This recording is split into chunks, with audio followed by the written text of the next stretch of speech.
Hebreu, israelita, judeu. Para muita gente, essas palavras são praticamente a mesma coisa, né? Descrevem o mesmo povo. Exato. Mas e se essa ideia for, na verdade, um grande mal-entendido? Um que esconde uma história muito, muito mais complexa. Pois é, hoje a gente vai mergulhar fundo em um conjunto de fontes que propõem exatamente isso. Uma tese, assim, surpreendente. Que tese seria essa? A de que a identidade original de um povo antigo foi substituída ao longo dos séculos. E que, ironicamente, o único jeito de encontrá-los hoje é seguir o rastro de um sofrimento que foi profetizado. Hoje, vamos mergulhar nas escrituras e na história para separar os fatos das ficções. Vamos entender como a identidade original dos filhos de Ar, Jacov, foi substituída e como as próprias maldições se tornaram a prova de quem eles são. Bem-vindos ao Eu Me Identifico. Nossa análise hoje vai decodificar os termos, examinar as profecias e conectar os pontos que revelam uma verdade poderosa sobre quem é o verdadeiro Yashurum nos dias de hoje. Certo. Então a nossa missão aqui é investigar essa linha de raciocínio, apresentar os argumentos. Por onde essa tese toda começa? Olha, começa pela base de tudo, as palavras. O argumento central das fontes é que essa confusão entre hebreu, israelita e judeu não é acidental, sabe? Não é acidental? Não. Seria o primeiro passo para apagar uma identidade. Ok, então vamos desconstruir isso. Qual é a primeira peça desse quebra-cabeça segundo essa análise? A peça mais antiga é o termo hebreu, ou o ivre, no original. Certo. As fontes apontam que ele aparece lá em Gênesis para descrever Abraão. A análise que elas fazem conecta a palavra Aeber, um ancestral dele, e o significado seria algo tipo aquele que veio do outro lado, do rio Eufrates, imagino. Exatamente. É uma identidade de linhagem, sabe? Primordial. Vem antes de qualquer religião ou nação. Entendi. Uma identidade ancestral. E o termo israelita? Como ele entra nessa história? Bom, ele surge 2 gerações depois com o neto de Abraão, Jacov. Segundo as escrituras, depois daquele episódio da luta com o anjo, o nome dele muda para Israel. E a partir daí, seus descendentes. Isso, seus descendentes diretos, as 12 tribos, se tornam os Bene Israel, os filhos de Israel. O ponto é que a precisão. Ser israelita na origem não era uma escolha. Era uma questão de sangue. De descendência direta. Exato. Pertencer a uma família específica. Ok. Hebreu é um ancestral, israelita é o descendente direto de Jacov. Até aqui a distinção é clara. Mas é com o termo judeu que a coisa toda fica meio nebulosa, né? É aí que está o ponto de virada, segundo a tese. O termo judeu, ou Yehud, aparece bem mais tarde. Depois da divisão do reino, certo? Exato. Após a morte de Salomão, o reino se divide. Reino do Norte, com 10 tribos, e o Reino do Sul, basicamente com as tribos de Judá e Benjamim. E o Reino do Sul era chamado de Yehuda, Judá. Isso. Então, um Yehud era, a princípio, só um morador daquela região. Era um termo geográfico territorial. Mas hoje, judeu é muito mais que isso. É uma religião, uma cultura que pessoas do mundo todo podem adotar. Como as fontes explicam essa transformação? Elas argumentam que a grande virada acontece depois de eventos, assim, cataclísmicos.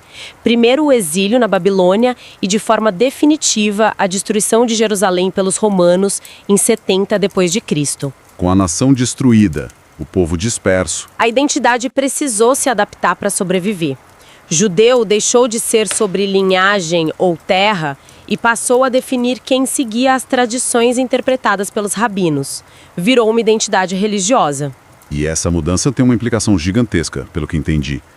Quer dizer que alguém que não fosse descendente de sangue de Jacov, Exato. tipo um edomita como o rei Herodes ou um casar séculos depois, poderia se converter e se tornar judeu? Sim, mas nunca poderia se tornar um israelita de sangue. Essa é a distinção crucial que as fontes fazem. Então o judaísmo vira uma religião aberta à conversão? Precisamente. Enquanto a identidade israelita original, a da linhagem, foi dispersa e começou a se perder. E o argumento é que isso não foi um acidente. Não foi um acidente. As fontes conectam isso diretamente a uma antiga profecia, quase como um roteiro do que estava por vir. Certo. Isso nos leva para a segunda parte da tese.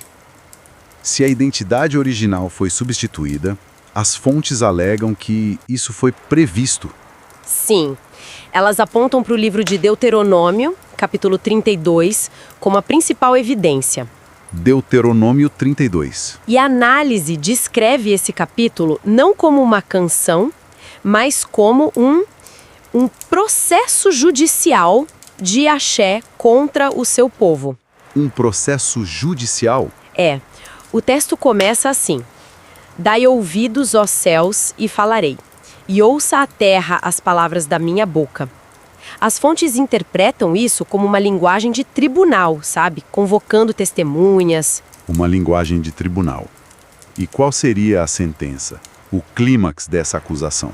O clímax, segundo essa interpretação, está no versículo 21. É uma passagem-chave. Nela, Iá diz: Eles me provocaram com aquilo que não é Deus. Portanto, eu os provocarei com um não-povo. Um não-povo. Como uma nação insensata, os despertarei em ciúmes. Para entender o peso disso, as fontes vão nos termos hebraicos originais. E o que esses termos revelam? Não-povo vem do hebraico lo-am, literalmente não meu povo. Não apenas um povo diferente, mas um que não tem aliança, é isso? Exato, sem herança espiritual. E nação insensata é goi naval, que seria uma nação vazia, sem sabedoria espiritual verdadeira. Espera um pouco. A interpretação aqui é que essa profecia era um roteiro literal para uma substituição histórica, que um não-povo tomaria o lugar de Israel. Isso é um salto interpretativo bem grande. É um salto e as fontes o dão de forma deliberada, identificando Roma como cumprimento dessa profecia. Roma. O argumento é que Roma se encaixava perfeitamente na descrição, um império pagão, militarizado, sem a Torá. E o que Roma fez em 70 depois de Cristo é visto como a execução dessa profecia. E como foi essa execução na visão dessas fontes? Brutal e sistemática. A destruição de Jerusalém, a morte de mais de 1 milhão de pessoas, a dispersão. Mas a análise vai além. Como assim? Ela argumenta que Roma não só destruiu a nação, mas sequestrou a herança.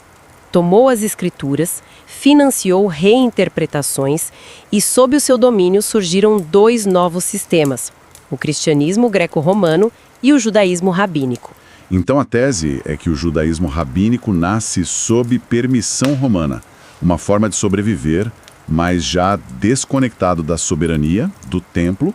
Enquanto isso, os israelitas de sangue estavam sendo espalhados? Exatamente.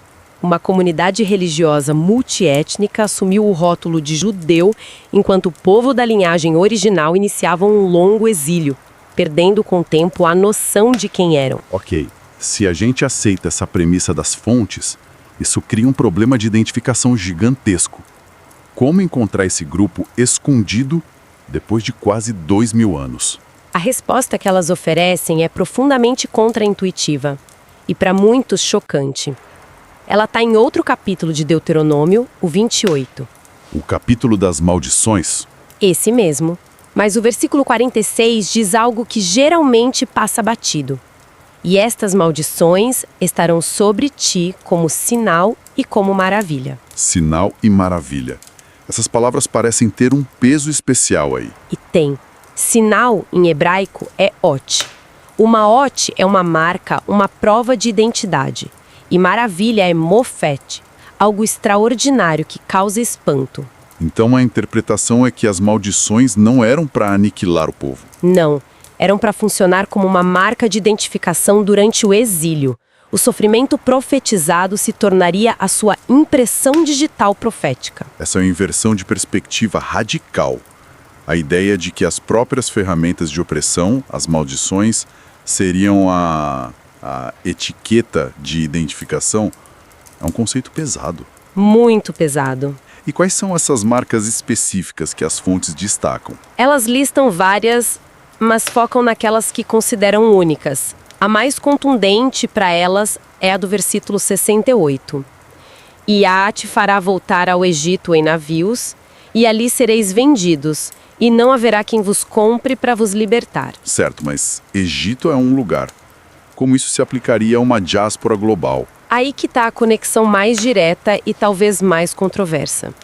Elas argumentam que Egito, na linguagem bíblica, é sinônimo de cativeiro, de escravidão. E a chave seriam os navios? Exatamente. Elas interpretam isso não como uma viagem literal de volta ao país Egito, mas como a profecia de um novo cativeiro alcançado por navios numa escala nunca antes vista. Para elas, isso aponta para um único evento histórico. O tráfico transatlântico de escravos. Exatamente. E elas continuam conectando outras maldições do mesmo capítulo à experiência da diáspora africana. Como, por exemplo, A perda completa do nome, da língua, da herança, a destruição da estrutura familiar, a opressão econômica contínua e o fato de se tornarem um provérbio e um escárnio entre as nações.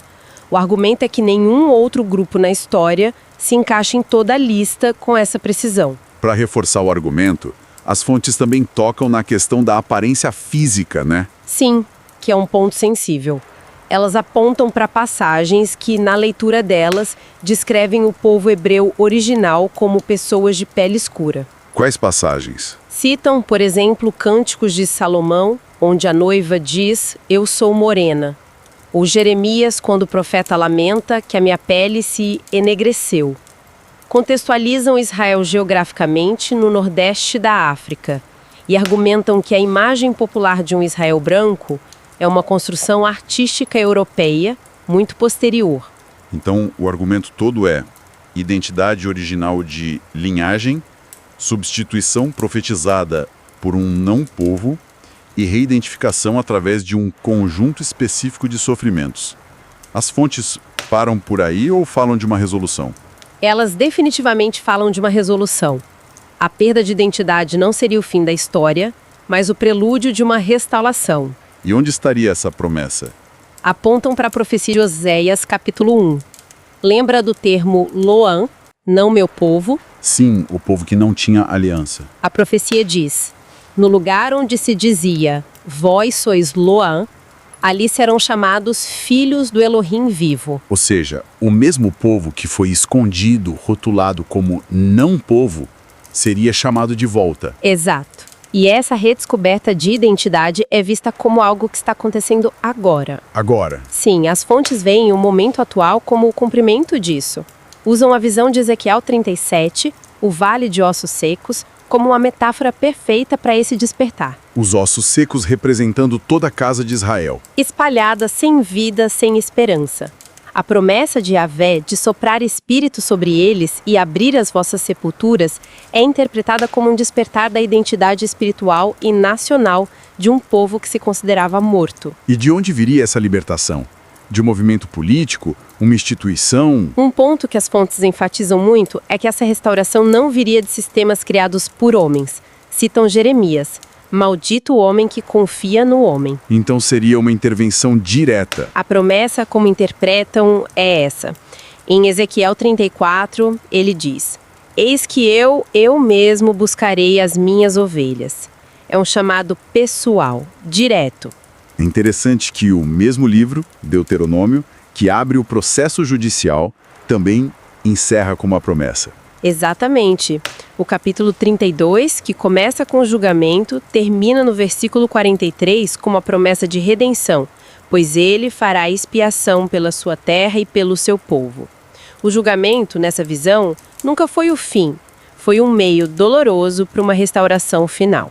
Ok, vamos recapitular a jornada. Saímos da confusão de rótulos, passamos pela profecia de uma substituição histórica e chegamos à chocante revelação das maldições com uma verdadeira marca de identidade. O sofrimento não foi o fim da história, mas o sinal que aponta para o povo escolhido. É uma narrativa poderosa que ressignifica completamente a história de sofrimento de um povo. Transforma o que é visto como o sinal de abandono na principal evidência de uma identidade eleita. Para quem ouve e se reconhece nessa jornada, você não é um acaso.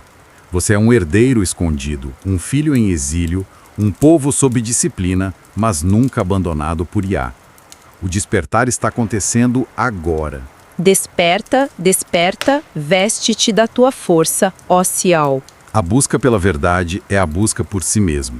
Este foi o Eu Me Identifico. Ele renova as tuas forças, como a águia a voar. te leva acima da prova, faz você triunfar. Voa nas alturas, nas asas da fé. O Senhor te sustenta, jamais te deixará.